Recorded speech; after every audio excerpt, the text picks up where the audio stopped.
the winners are the people who are going to be able to figure out how to take advantage of it to promote what they're doing. So, perfect example. I've been writing and thinking a lot about search engines.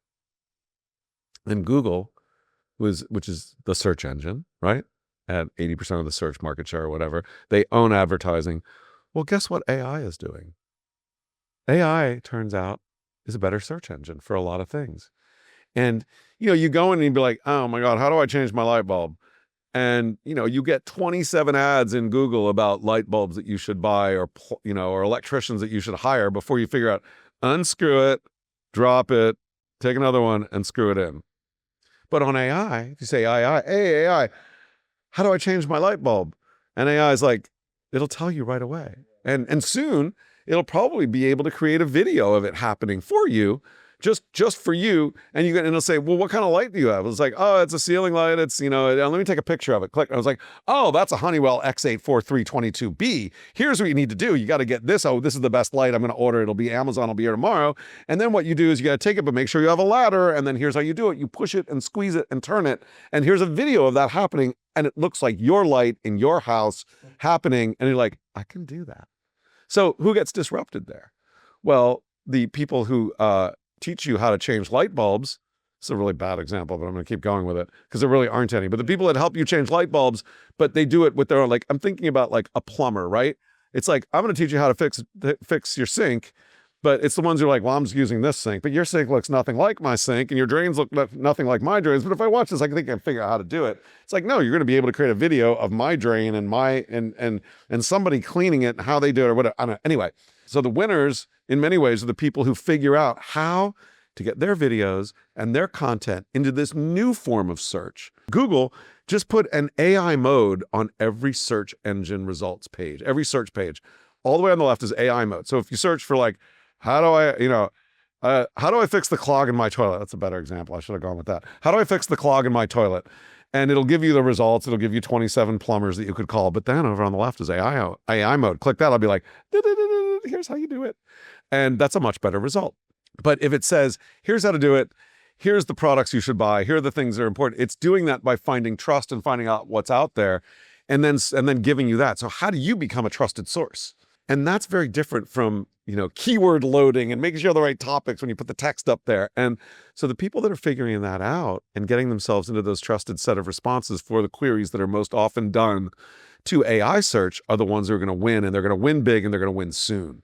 So figuring out how to do that now, text and video, and we're starting to see video being incorporated in search engine results for AI search. We're also going to start to see multimodal search where it's searching not just for text, but text and video and other things, multi-mode, multi-formats, bringing it in, serving it up to you that way. Can you be the one who your product, your service, your video, your audio ends up being the trusted source that AI recommends more often than not for the queries that it answers most often? If you can figure that out, you're going to make a boatload of money and get a lot of views.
YouTube is now the everything video, right? So it's on TV. And X. Well, yeah, but it's all over the place. I think legacy media will continue to exist. It's starting to embrace creators. Look, we had Peak TV. Remember Peak TV from 2 years ago? All these people made TV shows because we were all home during COVID, and then now we're all out doing stuff and on our phones, and nobody's watching TV anymore. I mean, they are, but they're watching YouTube and all these different formats. But YouTube is now leaning into creators, and now traditional TV is going like, well, we want not only do we want to put Mr. Beast in a video, we want to produce for us. We want all of these folks to produce stuff for us rather than just saying, oh, you're going to show up in my video shows. And so we're going to reach a point where we have peak creator TV, and then that's going to crash. I think it's an interesting question because a lot of traditional video media, Hollywood and TV, is predicated on the television being the best screen in the house, the best screen in your life. But guess what? Around the world, most parts of the world, what you have in your pocket is the best screen in your life.